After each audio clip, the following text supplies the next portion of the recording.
For today's tech tip, I want to talk about something that's a little bit less on the technical side, but it is still around security. And it's about the most important thing that any business has. It's your banking and the access to that banking to cybersecurity criminals or anybody in the realm of anything. One of the tools that we use here at IT Support Specialists is something called Positive Pay.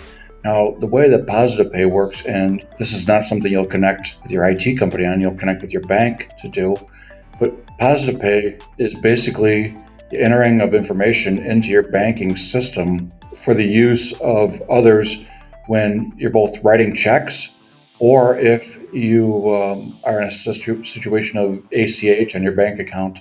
Positive Pay uses authorizations to allow or deny transactions as they go. So with this being said, anyone that gets a check from IT Support Specialists know that in addition to writing that check, we also enter it into our Positive Pay system. And additionally, if your company is collecting money from us via ACH, we also have authorizations there that authorize companies for up to certain dollar amounts and certain dates, and we can do exact numbers or an up to number. So there's a lot of things that can be done in Positive Pay, and this is something you definitely want to talk to your banker about because it's something that in today's day and age, I think every business needs. One of the things that I've heard, in the past too, is that I've heard certain, clients say that they prefer to send us a check because it's more secure than an ACH. Now, more secure is not necessarily what I would say it is. I think it's more, they may have more control about it. Maybe they're used to having Positive Pay for the checks and don't realize that Positive Pay can also be done in the ACH realm. That's the only thing I can think of for that. But definitely talk to your banker about these things.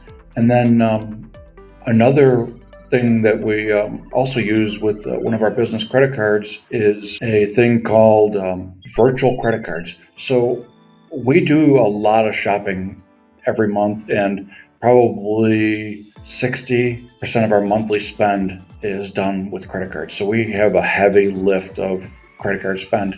And as a technology company, most of our spend is online with our various different vendors. So in many cases, we're not physically swiping a card anywhere. Now, one of the drawbacks to a credit card is once somebody has, the credit card number, the expiration date, and the CVV code, then you have everything you need to charge that card. Maybe a zip code too, but if you look online, you can find our zip code pretty easy. So what we do is to protect those cards. We don't use the physical card online. We make a virtual card, and the virtual card is good for a single merchant. So when you make the card, that merchant can use that card. You can either keep that card active or make it a one-time thing if you're not going to use it again, but then you lock that down. We have approximately 150 virtual cards that work with our various different vendors and are approved. It can be locked, unlocked at different times so that if you have an issue, you can deal with it.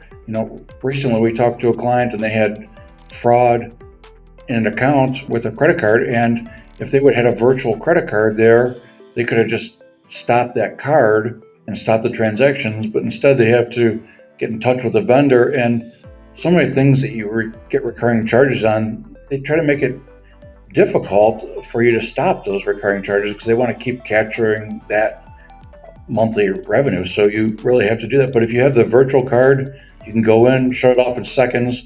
It may not feel, you definitely can't undo what's already been done, but you can stop any additional bleeding without having to take the time to call your credit card company, because we all know that call is going to last at least a half hour no matter what you do, and they'll be great, but some of us just don't have time for that.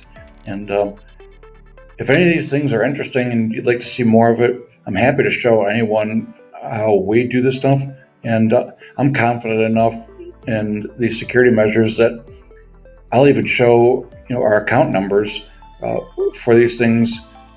As a use basis, I'll show a virtual credit card number that's used with a vendor and already locked in, and challenge you to even run that card number and see. And I'll show you on my end how it reacts and sends me a notification that the virtual credit card was used elsewhere or an ACH that was not authorized. These are all things that I'm always happy to show because here we just want everybody to work as securely as possible. Thanks for watching.